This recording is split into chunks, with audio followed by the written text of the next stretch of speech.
How to use the Diskus inhaler. The dose counter shows the remaining doses in your inhaler, helping you keep track. Begin by tilting the cap back to open it.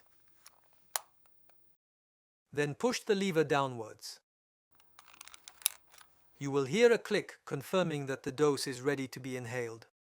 Prepare to inhale the medication by standing upright and holding the inhaler vertically in front of you. Exhale completely and slowly before using the inhaler.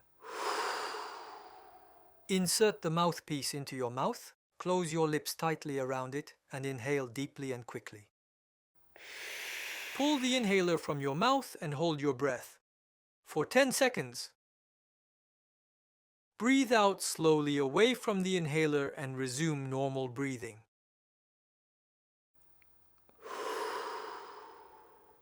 Close it up.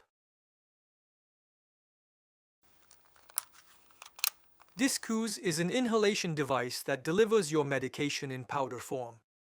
You may not feel the powder at the time of inhalation, even if you are using your inhaler correctly. Make sure to seal your mouth if your inhaled treatment contains cortisone.